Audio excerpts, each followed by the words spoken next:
Nada, les voy a contar lo que es eso de la netiqueta. Resulta que la netiqueta es un elemento, ¿sí?, que se usa en Internet, ¿sí? Es como una forma de comportarnos dentro de, dentro de nuestra red, ¿cierto? Entonces ustedes están acostumbrados a usar Facebook, WhatsApp, YouTube, el correo electrónico, todo eso, ¿cierto? Entonces resulta que hay unas reglas o unas normas estipuladas, ¿sí?, para que ustedes puedan usar esos medios de comunicación. Entonces, la primera regla que ustedes deben tener en cuenta es que pues son humanos, ¿cierto? Entonces, que no podemos hacer, ¿cierto?, que cosas que no nos gustarían, por ejemplo, que nos hicieran.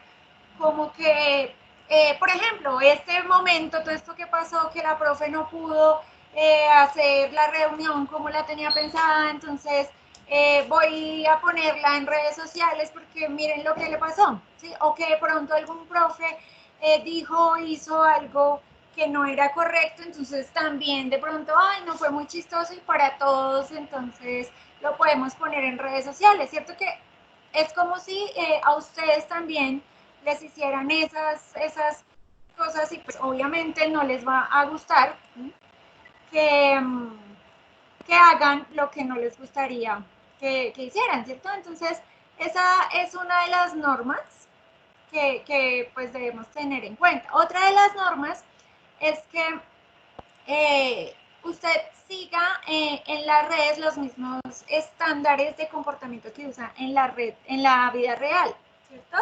¿Eso qué quiere decir?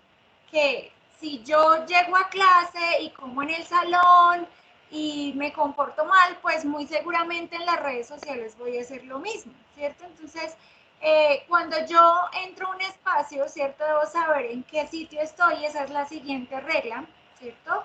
Entonces, no es lo mismo que yo esté en un live en Facebook o en Instagram, ¿cierto?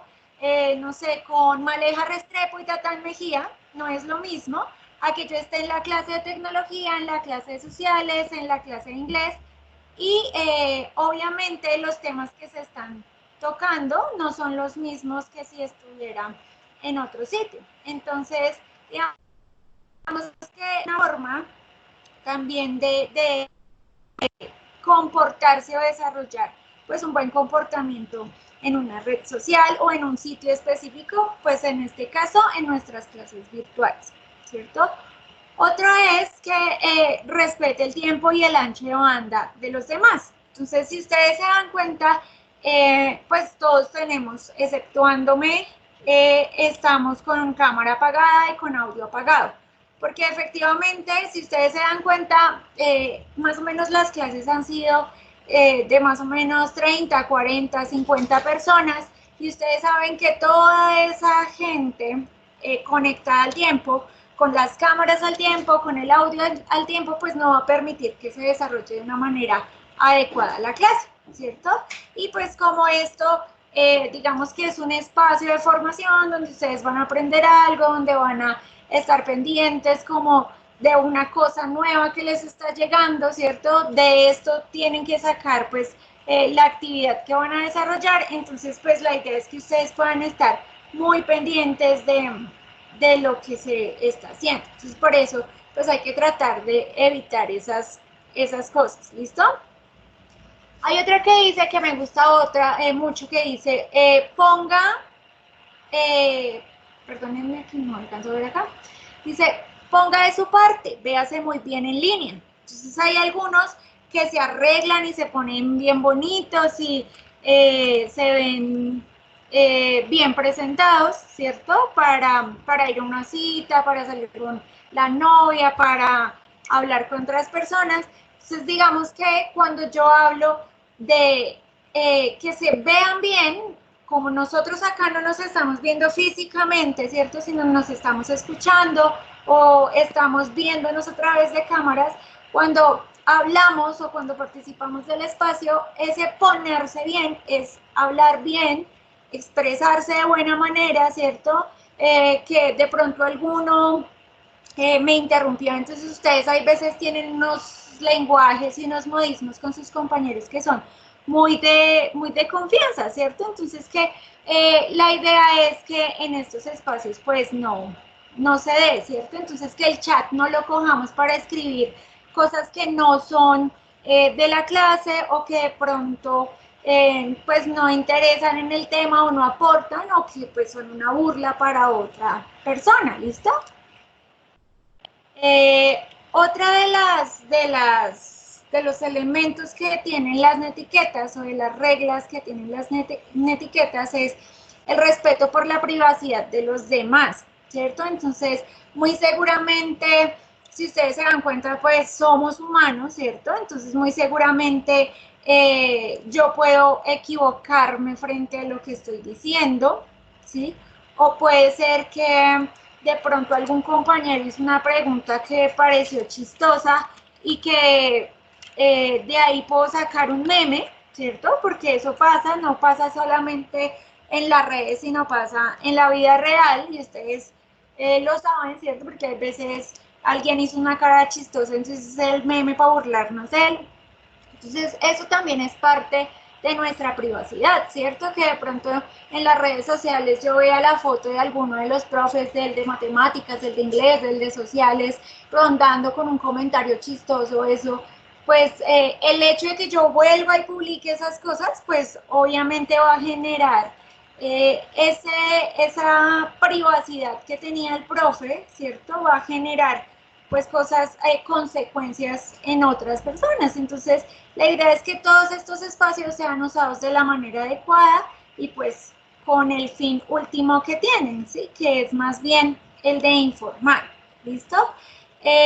Otra es ayude con las controversias. Entonces, resulta que a veces en estos espacios nosotros estamos hablando de algo importante y de pronto alguien metió la cucharada con un debate que generó una pelea o de pronto no, es que fulanito me sacó de la...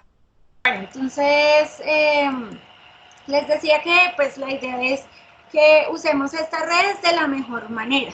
¿Listo? Entonces, eh,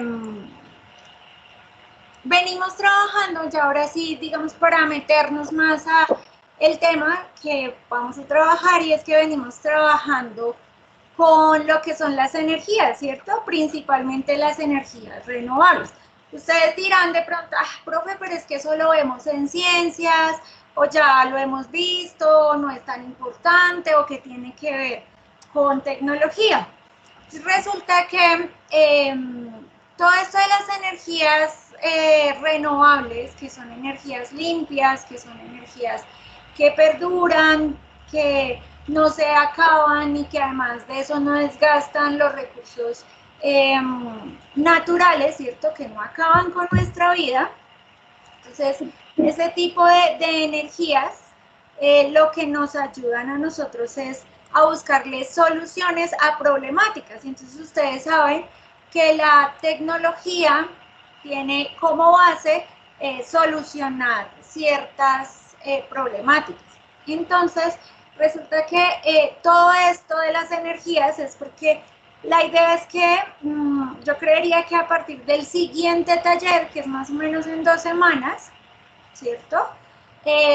Vamos a iniciar un tema que es un tema un poquito más grueso, que va a ser el tema de programación, ¿sí? Entonces, todo esto de las energías renovables, de la energía eólica, de la energía solar, es porque vamos a intentar empezar a buscar soluciones que se van a diseñar o se van a desarrollar a través de la energía, perdón, de la aplicación de energías, ¿sí? Entonces, como yo, a partir, por ejemplo, de un panel solar, puedo programar que se prenda un bombillo, que se prenda el radio de mi casa, que me cargue el celular, ¿sí?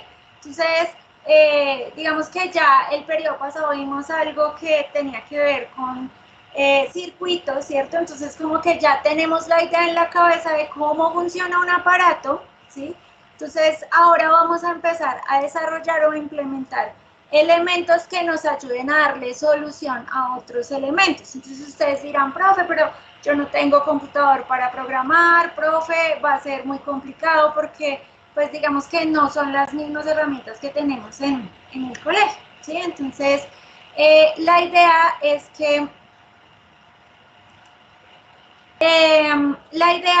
que vamos a empezar a transformar esas problemáticas en soluciones reales a partir de la programación. El tema de hoy o de la explicación de esta clase es energía eólica. Algunos ya me han enviado sus trabajos, ¿cierto? Entonces, nada, simplemente es decirles que la energía eólica es una de las energías pues más limpias, menos contaminantes, menos sí, digamos que es como de las más tratables y más desarrollables en diferentes partes del mundo, ¿sí? Esta energía, pues lo que hace es que aprovecha el viento y lo transforma en energía, ¿sí? Entonces es una energía cinética. Acuérdense que la energía cinética tiene que ver con el movimiento.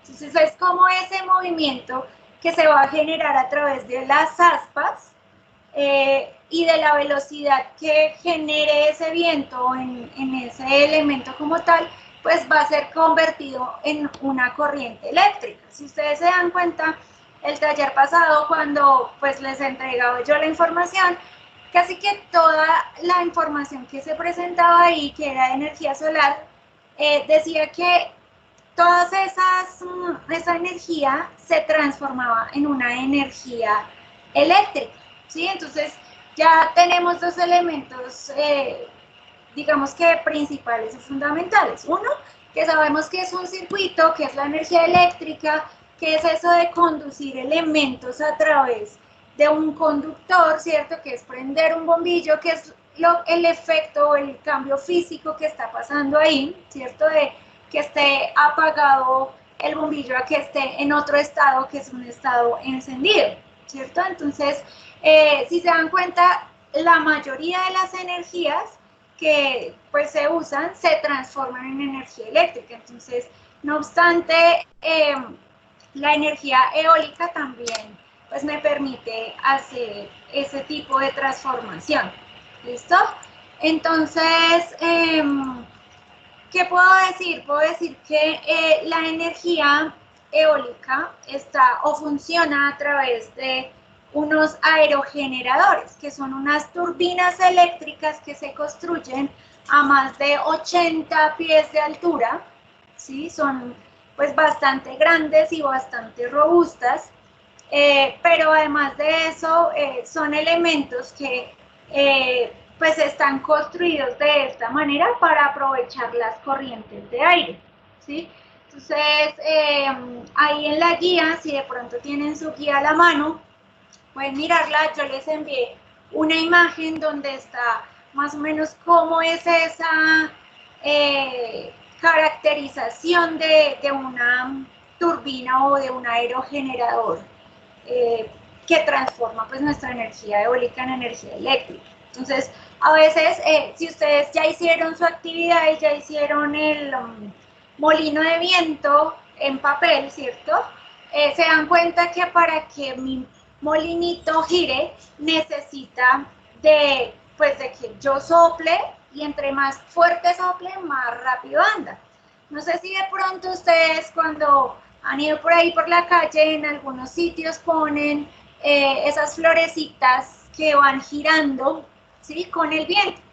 Entonces, digamos que es más o menos el mismo efecto de lo que sucede con un aerogenerador. Entonces, las palas del rotor, ¿cierto? Que son las hélices grandotas que se ven en la punta, lo que hacen es que se mueven, ¿sí? Solitas por la velocidad que lleva el viento, se genera el movimiento, y ese movimiento llega a una caja de engranajes que tiene un generador eléctrico, y lo que hace es que pues toda esa energía, todo ese movimiento baja y se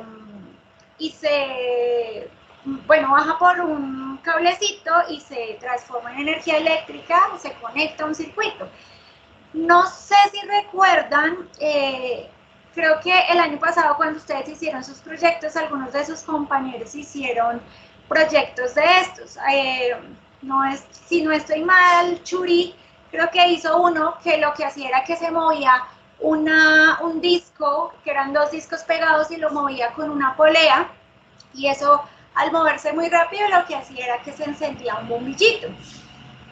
Y algunos también tuvieron la oportunidad, cuando estuvieron tratando de escoger su proyecto, de ver ese proyecto. Entonces, más o menos eso es lo que sucede con nuestro aerogenerador. Efectivamente, no es la misma relación de voltaje o de corriente que se genera pues en un proyecto de esos pequeñitos que nosotros hacemos, pero sí es digamos que es muy similar a lo que está o lo que podría suceder con con este tipo de aerogeneradores, ¿cierto? Entonces, digamos que las ventajas principales que tiene este elemento, ¿cierto? Pues es eso, uno que pues es una energía limpia, que no va a contaminar, que no va a dañar el medio ambiente, ¿cierto? Que ocupa poco espacio, que no contamina, y que permite que a la vez de donde estén los elementos instalados, ¿sí? Pueda generarse agricultura, pueda generarse ganadería, digamos que no interviene con otras actividades económicas, ¿sí? ¿Qué es lo malo de este elemento, digamos, de estos elementos principalmente con las energías renovables? Y es que el viento no está garantizado. Entonces yo no puedo decir que hoy va a ser viento de la misma manera que lo hizo ayer, ¿sí? Que es lo mismo que pasaba con la energía solar. Entonces yo no puedo garantizar que hoy el día esté soleado, ¿sí? Efectivamente no puedo decir que los rayos del sol, a pesar de que es de día, tengan la misma intensidad si está nublado o está despejado. Lo mismo pasa con el viento. Entonces, si ustedes se dan cuenta de por... Listo.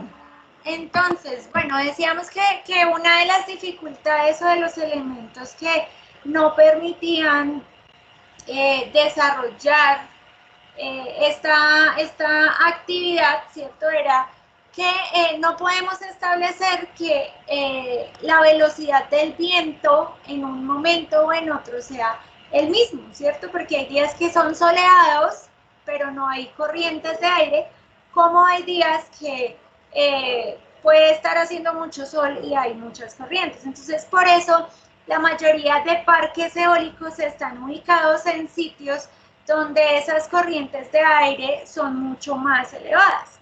¿En dónde pasa eso? Por ejemplo, pasa al lado del mar, ¿sí? Ustedes, los que han tenido de pronto la oportunidad de ir al mar, saben que si uno se para en la playa, a pesar de que hace calor, el movimiento de las olas y la condición geográfica que tiene ese sitio hace que pues se genere corrientes de aire. ¿Listo? Entonces, digamos que esa es una de las desventajas que tiene. Otra desventaja que tiene y que es muy triste es que muchos de los animales que vuelan, ¿cierto? Los pajaritos, bueno, la diversidad de aves que existen, pueden chocar con estas aspas. Ustedes saben que pues, cuando se está moviendo, detenerla no es muy fácil y efectivamente, pues digamos que esa es otra de las dificultades que tienen estos elementos.